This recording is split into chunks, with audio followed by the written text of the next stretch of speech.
of Without Walls. She didn't just inherit the pulpit, she inherited every financial decision that had been made under both their names. The math caught up fast. In January 2011, Paula White took on a second title, becoming senior pastor of the church's second campus, Without Walls Central Church in Lakeland, Florida, meaning she was now solely responsible for both locations of a ministry already buried in debt. It didn't last. In August 2011, the Lakeland campus had its electricity shut off after the church failed to pay more than $50,000 in utility bills. The church had accumulated roughly $29 million in debt it could not service. Assets were sold. The ministry. By June 2012, Randy White had returned to lead the Tampa campus on his own, picking up the pieces of a church that, just a few years earlier, had been one of the largest in America. The empire that took 2 decades to build had come apart in about 5 years. Financial collapse was unfolding. A personal scandal hit at the same time. In the summer of 2010, the National Enquirer published photos of Paula White and televangelist Benny Hinn holding hands as they left a hotel in Rome. Hinn was still legally married to his wife Suzanne at the time, though she had filed for divorce earlier that year. Both White and Hinn denied any romantic relationship. White called the allegations categorically false, insisting the two were never alone and were in the constant company of staff and other associates. Hinn issued his own denial, calling the claims lies. Then, in February 2011, Hinn's book publisher, Strang Communications, filed a $250,000 lawsuit against him, alleging that Hinn had violated the morality clause in his book contract. According to the lawsuit, Hinn had privately acknowledged to the publisher, back in August 2010, his inappropriate relationship with White. The investigation already reeling from a divorce and a Senate investigation, watching their... Oh boy, I just realized I wasn't sharing my screen, so I don't know what the first part of this looks like. But Christianity and politics go hand in hand. They both are in charge of people's lives, all in people's business, all telling people what to do, and always acting like the judge and jury and executioner, makes a lot of money off of people suffering, and a profound effect on people's lives and children's lives. You know, people are born, right? They're born babies.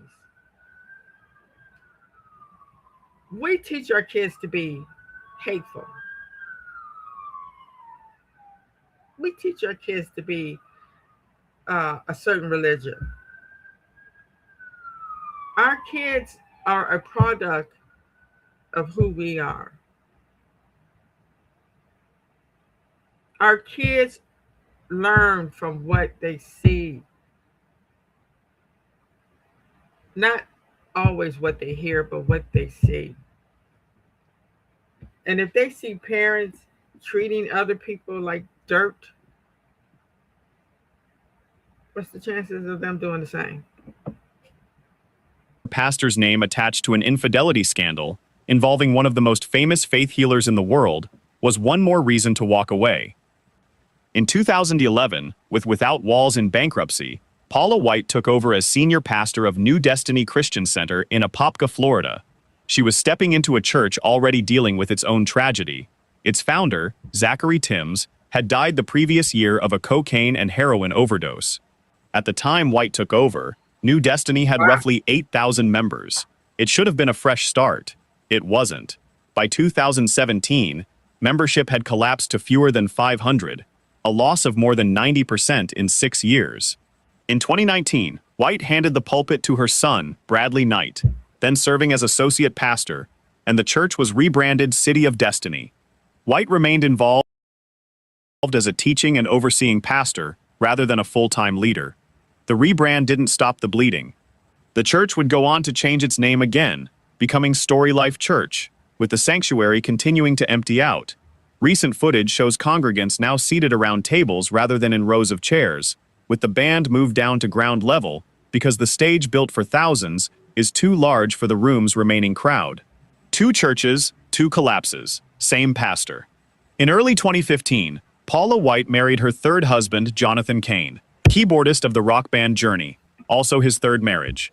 Months later, the two preached together at White's church on the subject of marital intimacy. Cain told the congregation, with teenagers reportedly present, that wives should educate themselves on their husband's sensual needs, and that if necessary, they should watch Korn together to learn how. Paula White laughed on camera as her husband made the comments, then attempted to walk it back, saying they weren't advocating for anyone to get addicted to Korn, just to educate themselves. The clip resurfaced repeatedly in the years that followed, including in 2025 when it was recirculated amid criticism of her role in the Trump administration's faith office. White's proximity to Donald Trump, she says they met when he caught one of her sermons on television at Mar-a-Lago, turned her into a national and international figure. She prayed at his 2017 inauguration and later served as a special advisor in the White House Office of Faith-Based and Neighborhood Partnerships. That visibility didn't calm the controversies. It multiplied them. In January 2020, video surfaced of White praying during a sermon for all satanic pregnancies to miscarry right now. The clip went viral, drawing condemnation from clergy across denominations, including Jesuit priest James Martin, who said no pregnancy should ever be called satanic and that no one should pray for a miscarriage. White said her words were taken out of context for political gain and that she was referencing a Bible verse about spiritual warfare, not literal pregnancies. The explanation didn't stop the clip from becoming one of the most mocked moments of her public career. Then, in November 2020, days after the presidential election, White delivered a prayer, captured on video and viewed millions of times, in which she spoke in tongues and called for angelic reinforcement from Africa and South America to overturn the election results in Trump's favor. The prayer was widely mocked, including by African commentators and journalists who called out the racial framing of African and South American angels being dispatched to fix an American election. For angels are being released right now. Angels are being dispatched right now. For angels have even been dispatched from Africa right now. Africa right now. Africa right now. From Africa right now. They're coming here. They're coming here. In May 2023, speaking at the Universal Peace Federation's Peace Summit in South Korea, White told the audience she had personally worked with Nelson Mandela to help abolish apartheid in South Africa, describing advocacy work she said began after she built an AIDS home in Pretoria in the 1980s. The Nelson Mandela Foundation, which maintains the official archive of Mandela's life and work, said it had no record of any involvement by White whatsoever. We have searched our holdings and do not find anything on Paula White. Okay. All right. Not for her. Of the war, describing superiors who were seeing the conflict as a prophecy or something like that. And this isn't just happening in the military. It'll all play out in God's perfect. They lie. Why do people have to lie so much? Why do we have to have leaders that make up stuff, that lie? We, everyday people, we don't deserve honesty. We don't deserve a drug-free, sexually abused, criminal world. I mean, I know that's a lot to fathom, but why we can't work towards that for real and stop trying to put these people, our lives in these people's hands? Why are we continuing to let the people that make the problems solve the problems? Now, what is this? The American Christian Death Cult? What is that?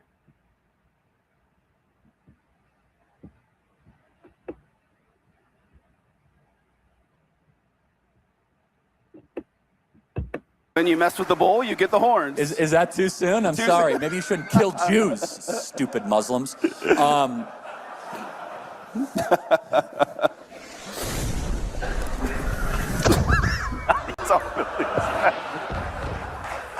like This that. is so funny. I like that.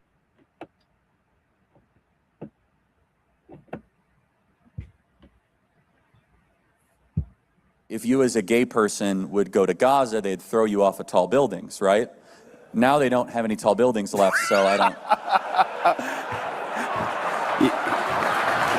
Oh, that's funny. When you mess with the bull, you get the horns. Is that too soon? I'm sorry. Maybe you shouldn't kill Jews, stupid Muslims. He's all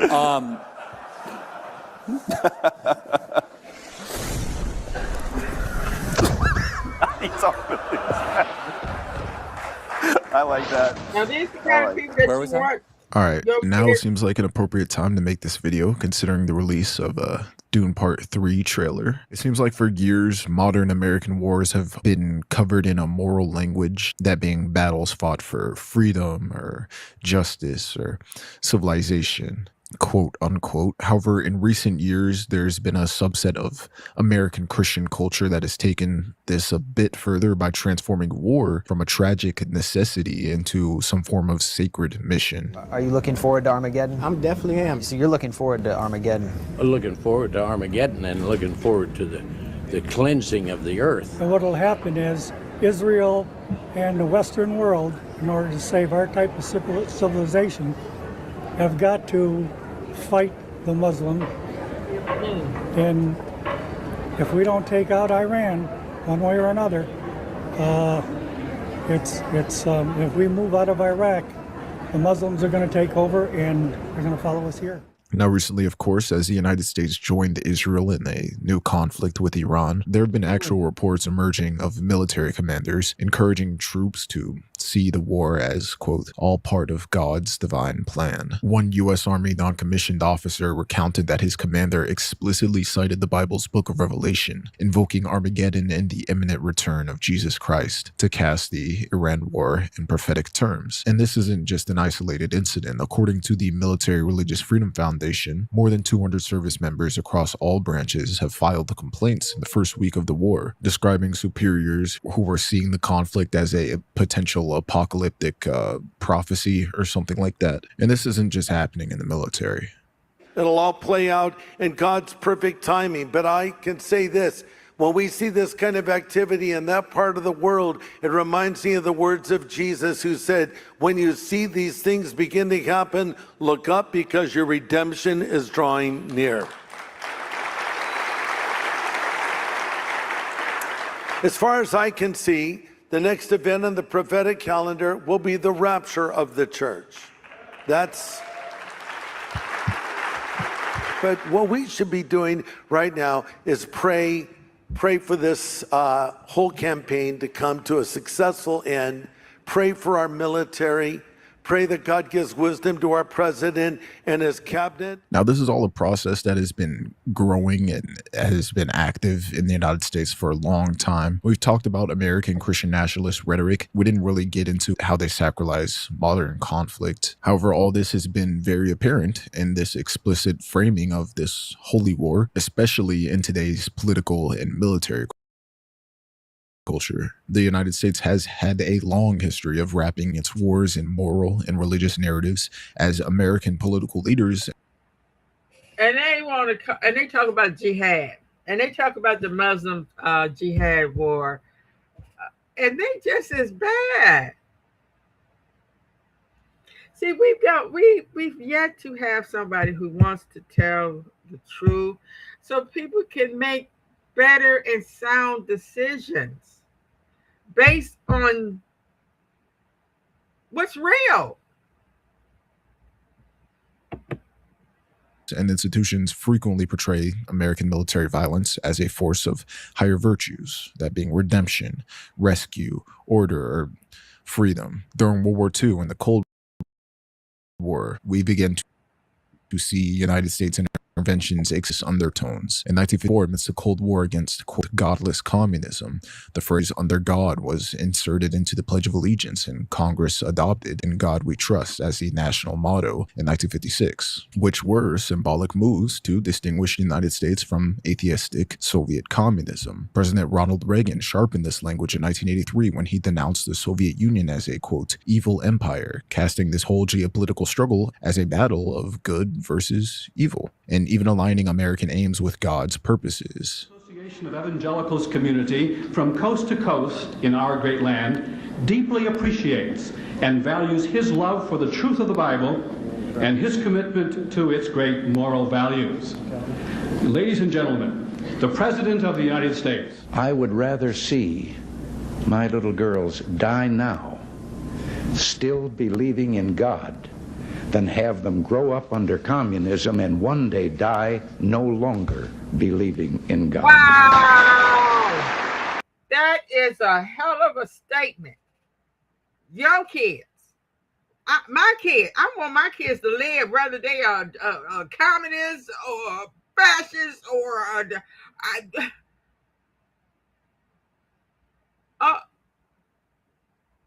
okay. Okay, I know. They deeply believe that their God is the only God, is the true God, the only God, the rest are false gods, and their God is going to take them to heaven, and they're going to inherit the earth. But he literally said he'd rather his kids die.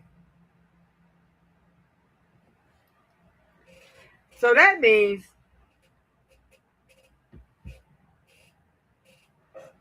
all kids.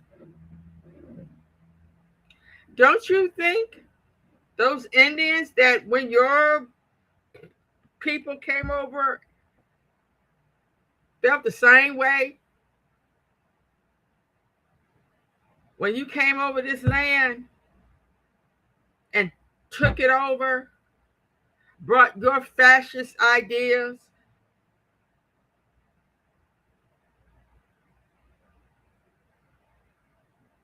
your dictatorship, I'm sure when you went over there in Africa and stole those people, that they killed their kids instead of coming into slavery and slave for your lazy asses. I'm sure they felt the same way.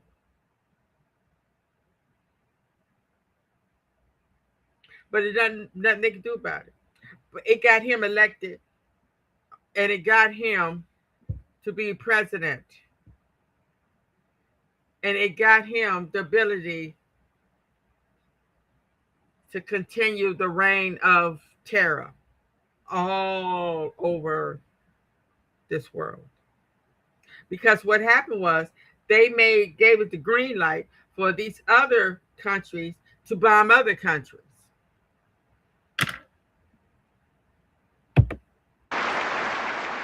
I urge you to beware the temptation of pride, the temptation of blithely declaring yourselves above it all and label both sides equally at fault, to ignore the facts of history and the aggressive impulses of an evil empire, to simply call the arms race a giant misunderstanding, and thereby remove yourself from the struggle between right and wrong and good and evil. Even in the Vietnam War, American officials spoke of defending the, quote, free world from godless communism. President Lyndon B. Johnson invoked duty and providence in justifying escalation. Prominent evangelist Billy Graham was also an ardent supporter of U.S. intervention in Vietnam, repeatedly describing communism as fundamentally opposed to Christianity and freedom, and even encouraging American leaders to stay the course. Only a couple of years ago, these young men would have been embarrassed to tell what patriotism meant to them, how much they loved their homes, their God, their country. Now they daily risk their lives for their beliefs. This vast cross-section of America, it's young, tired, gallant fighting men. This is not only the face of America, this is the heart of America. They will return, most of them.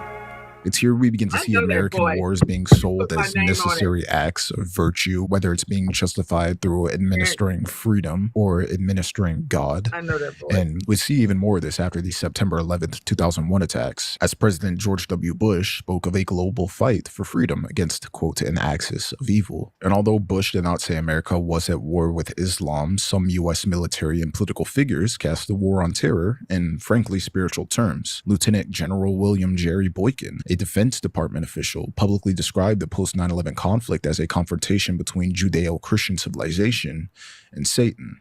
He told audiences that America was a, quote, Christian nation engaged in God's army against a spiritual enemy. Our God is more powerful and is the victor in the end. So we need to remember that. Listen, I would say one thing about the whole issue of Islam. When the president says it's a religion of peace, he's made two serious mistakes, either unknowingly or wittingly in a deceptive way. And one is there's no history of peace within Islam, and two is it's not a religion. It's a totalitarian way of life with a religious component.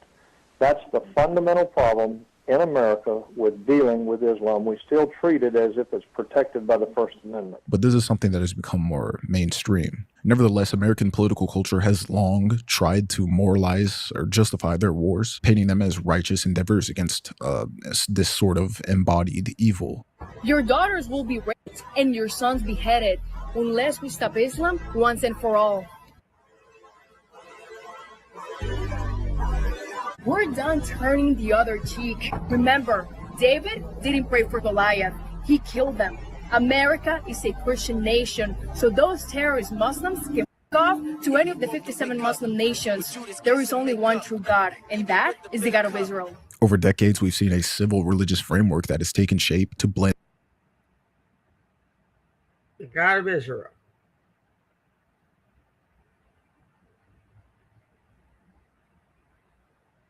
That's the only true God. It's the God of Israel.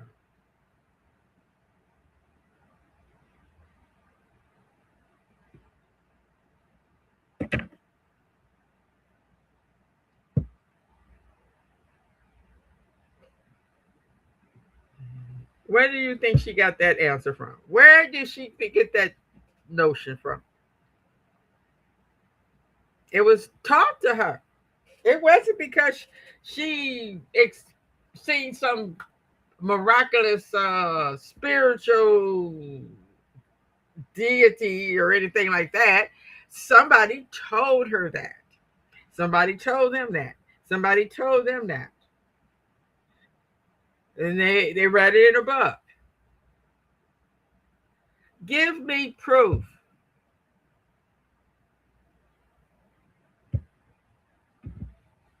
That's why Trump said that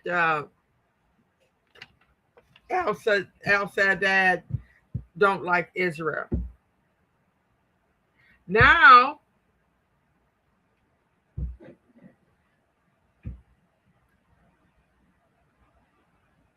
the only true God is the God of Israel.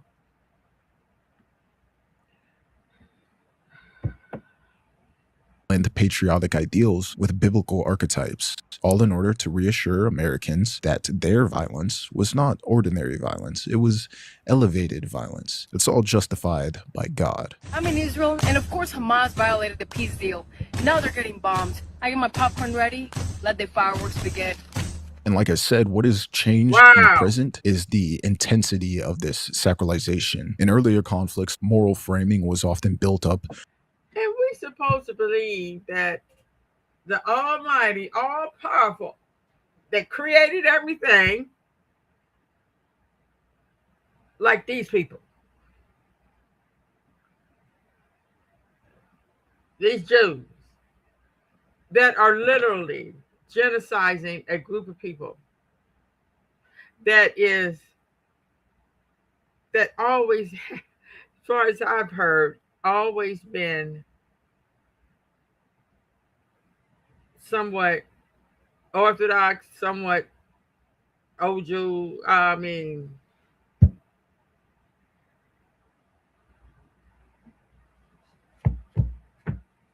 Oh, jeez. We're supposed to just take your word for it that the Jews is God's chosen people. We just supposed to take your word for it. Okay. Gradually or applied retrospectively to justify sacrifices made. However, today the sacred narrative is laid down almost immediately. When a conflict begins, it's almost instantly packaged by Christian nationalist voices as existential, civilizational, and even prophetic. When children unfortunately start being bombed, the theology arrives to justify it, as before the public can fully even ask why a war is happening, who benefits, how many civilians are dying, or whether escalation could be stopped. A complete moral script is already in place. We pray for the peace of Jerusalem and the many Christians in Iran that will now be free to worship you in spirit and in truth. Today we rejoice in the prophetic scriptures of Ezekiel revealing God's Operation Fury for the enemies of Israel in the near future. Just to make sure we're caught up to speed here, Christian nationalism in the United States is a worldview that fuses American national identity with a particular vision of Christian mission. It asserts that America is chosen by God and has a divine role to play in history, often in tandem with the nation of Israel. This ideology has existed in various forms for a long time, but in this current era, it has become even more explicit, even more apocalyptic, and even more deeply intertwined with U.S. foreign policy. President Trump has also been very consistent. Crazy regimes like Iran, hell-bent on prophetic Islamist delusions, cannot have nuclear weapons. It's common sense. Many have said it, but it takes guts to actually enforce it, and our president has guts. And the shift from merely moralizing war to completely sanctifying it or treating it as a holy prophecy has become very visible during this whole U.S.-Israel conflict with Iran, as top American and Israeli leaders have openly used religious and apocalyptic language in order to justify military action. These people, they always talking about God, Christianity, and and they have really actually convinced themselves that they are doing God's work. Oh boy. They really convinced themselves to think that it's okay. You are justified in killing children. You are justified and dropping bombs on the whole country. And these people really think that they're getting away with it. All those slave holders think that they got away with it because they live long lives while their slaves live to be 17, 18 years old, working themselves to death. They think that, oh, they was entrusted to do God's work, to make this a God country by enslaving people, making them work themselves to death. They really believe that. And they really think that they're going to get away with it. Actions. For example, in late February 2026, just as hostilities with Iran began, Israeli Prime Minister Benjamin Netanyahu pointedly invoked the biblical command to, quote, remember what Amalek did to you. אנחנו קראנו בפרשת השבוע, זכור את אשר עשה לך עמלק. אנחנו זוכרים ואנחנו פועלים. ואם למשטר האימים הזה יהיה נשק גרעיני, הם יאיימו על האנושות כולה. ובכן יצאנו כדי להרחיק גם את הסכנה הזאת, קודם כל מעצמנו, מעלינו. אבל אנחנו פועלים כאן, יחד עם ארצות הברית, בשם ולמען האנושות כולה. In this reference to the Amalekites, that being an ancient enemy in the Hebrew Bible, whose memory the Israelites are told to blot out, was not neutral here. Netanyahu equated Iran's Islamist regime with Amalek. essentially framing Iran as a manifestation of absolute evil that must be utterly defeated. Netanyahu had used the same Amalek reference in 2023 when rallying troops against Hamas in Gaza. And American leaders under President Trump have also gone on to cast the war in spiritual terms. Mike Huckabee, a Baptist minister and longtime Christian Zionist who became U.S. ambassador to Israel in 2025, openly grounded his diplomacy in biblical prophecy in a widely discussed interview with Tucker Carlson conducted in Israel and posted on February 2026. Huckabee agreed that it would be, quote, fine if Israel expanded to control essentially the entire Middle East because, quote, God gave Israel that land by covenant. I think it says from the Nile to the Euphrates, which is, once again, basically the entire Middle East. So God gave that land to his people, the Jews, or he didn't. You're saying he did. What does that mean? Does Israel have the right to that land? Because you're appealing to Genesis. Yeah. You're saying that's the original deed. It would be fine if they took it all. Yes, the U.S. envoy to Jerusalem has publicly asserted that Israel has a biblical right to seize enormous swaths of neighboring... Okay.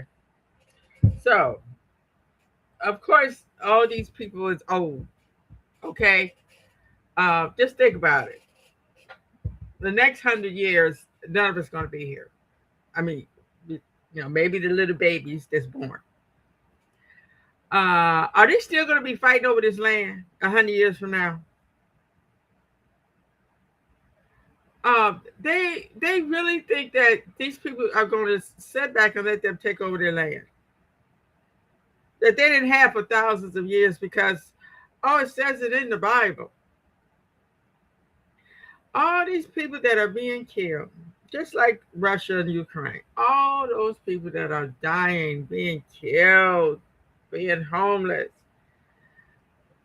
Because of what?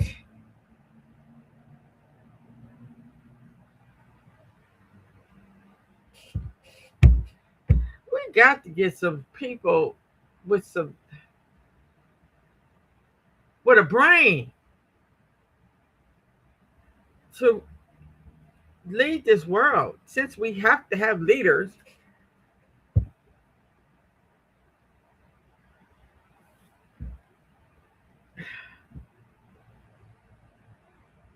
I remember this one man told me they have these wars because it's also a form of population control. Just think, if they did not have these wars, Civil War, World War I, World War II, Vietnam, I know so much stuff would be different. We all probably would be different because we probably would have different parents. It's because these leaders are making lifelong choices for us. They don't even know us. We don't know them.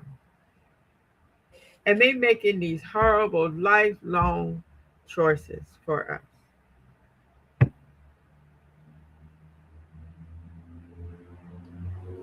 All those men that died, millions of people killed in these wars.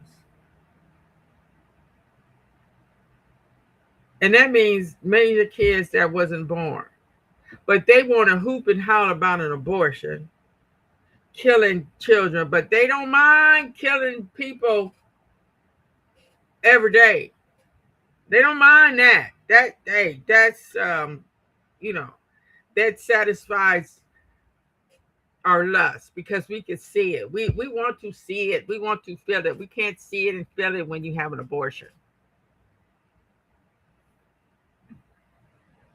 It's not by our hands.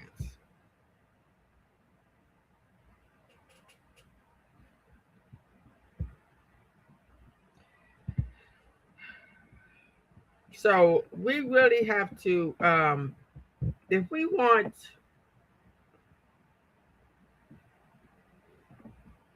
to live in a world, every year you hear the Christians talking about peace on earth. But to them, You have to kill millions of people to get that peace on earth. That is their interpretation.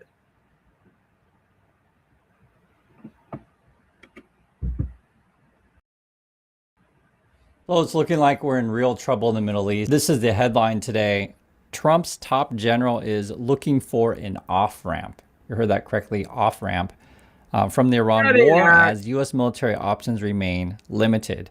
And we recently got reports on stockpile problems with munitions, with the missiles, right? We're basically running out, and we're running low on defenses.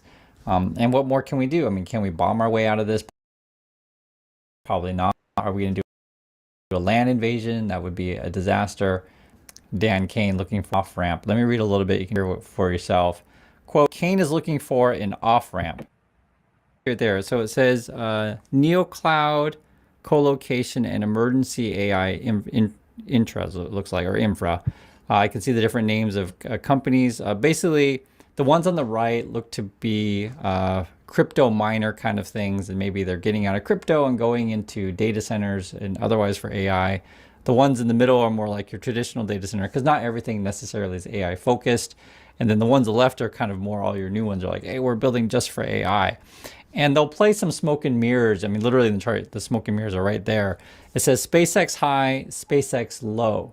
So these are estimates, estimates between the high and the low. And so like they want to, oh, well, in a really optimistic world, look at all this money that SpaceX is going to have. But remember, most of their revenue is just due to a couple clients because there's not that many people in this space. I think it's like Google and maybe should be Anthropic, should be the other one.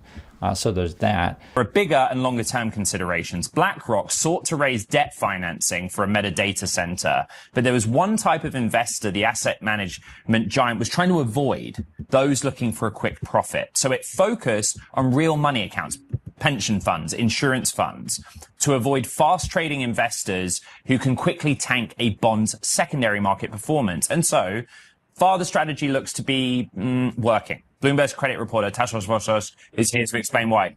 There is a lot happening. Basically,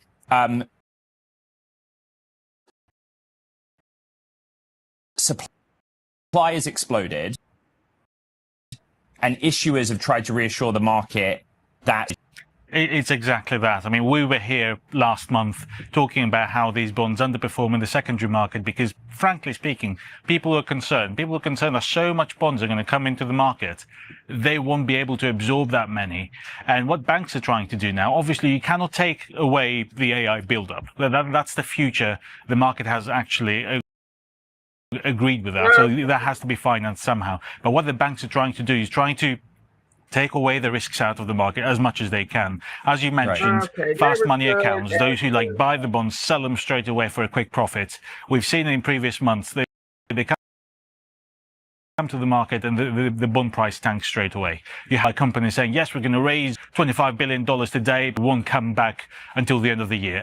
Here is the bond market for debt to build data centers. And all the big companies are doing it. We're talking about several times. Be it SpaceX, Google, Amazon, and otherwise. Again, they're issuing these things and they're after the really big money. And I guess you could call it. That's going to be a trouble. That's one of the first slave ships that brought black. We've seen data centers. It's a lot of data centers, a lot of AI. I use AI. And because it's right there in my face, you know, I'm kind of getting. It's good and it's bad, just like everything else. But when you start making it towards it's taking people jobs and making people more susceptible to fraud and really hurting them, that's pretty much where it's going. It's taking away people's creativity, jobs. It's making people really have crazy ideas. people to the New World was named Jesus. White Christians used Bible verses and Bible stories to justify slavery. There was a time when white Christians wouldn't baptize black people because they weren't sure if it was okay to enslave Christians. They quickly changed their theology, baptized their black slaves, and forthrightly sent them back to the fields to work.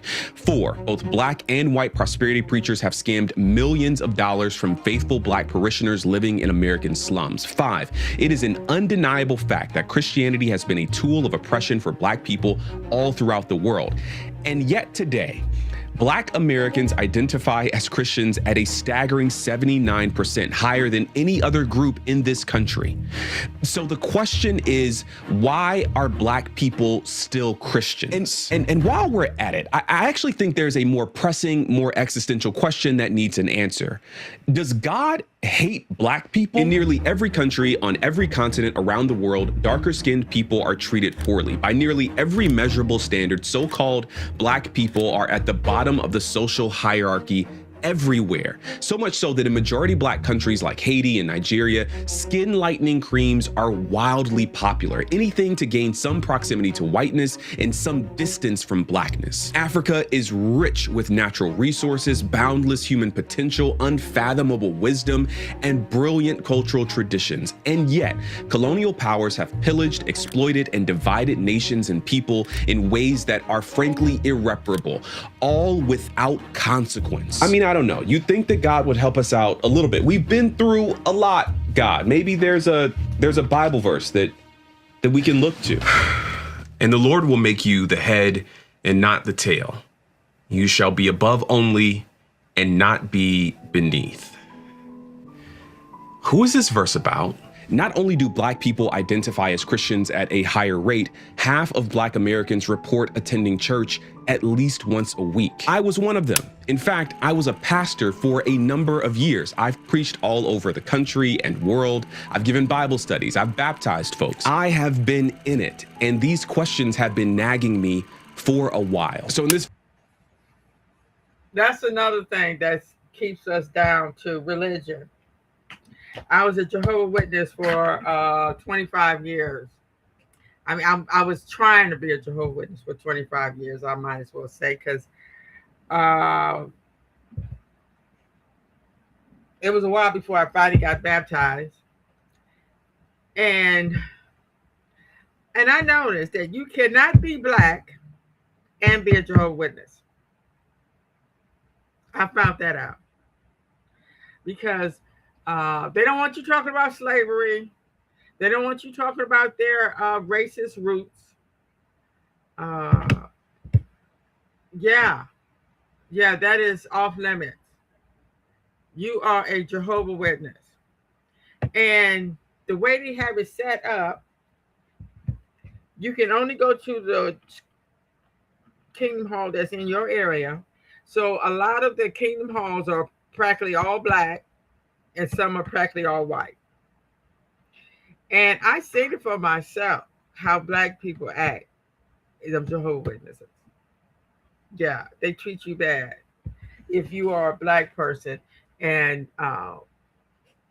you have humble means. Yeah. And I had this one sister tell me that she was practically like one or two Blacks in this congregation. She said that they would literally go out in the field service and they would send her off by herself.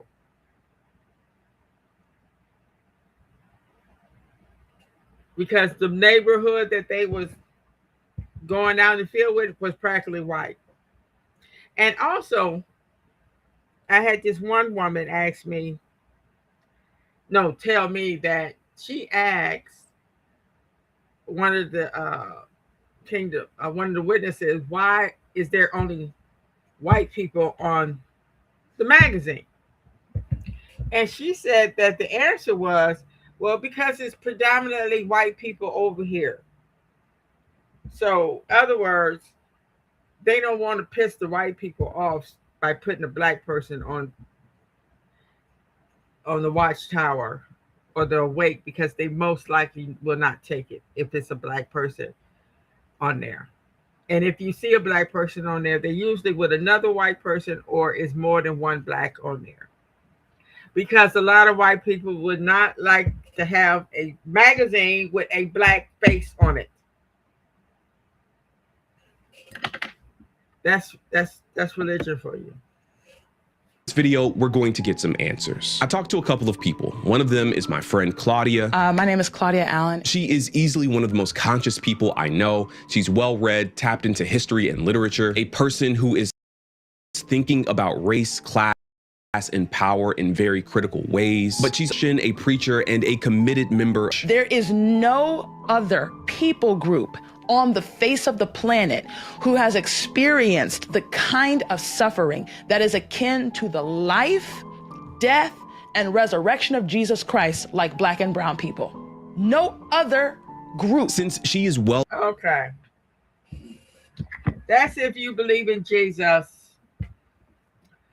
Okay, before I go, I want to read something because I look at it like this is our time.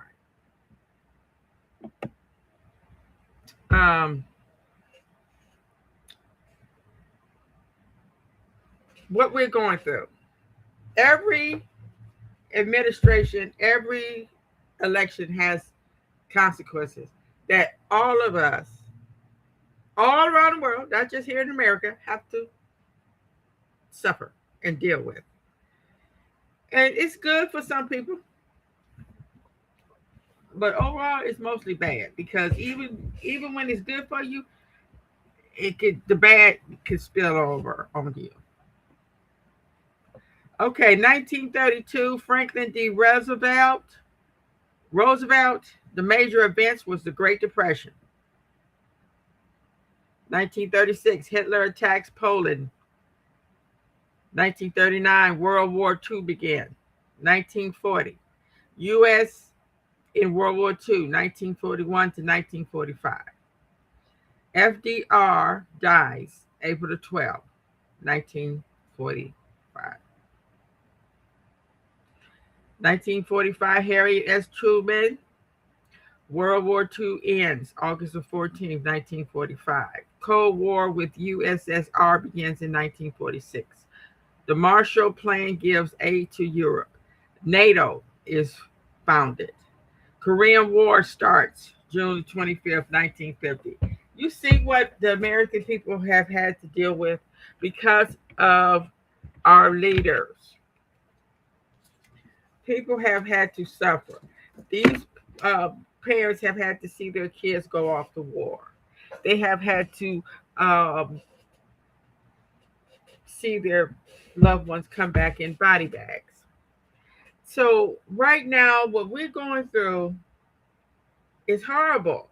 We need to start thinking, why do we want to keep going through this? Our foreparents went through this. Now we're going through it.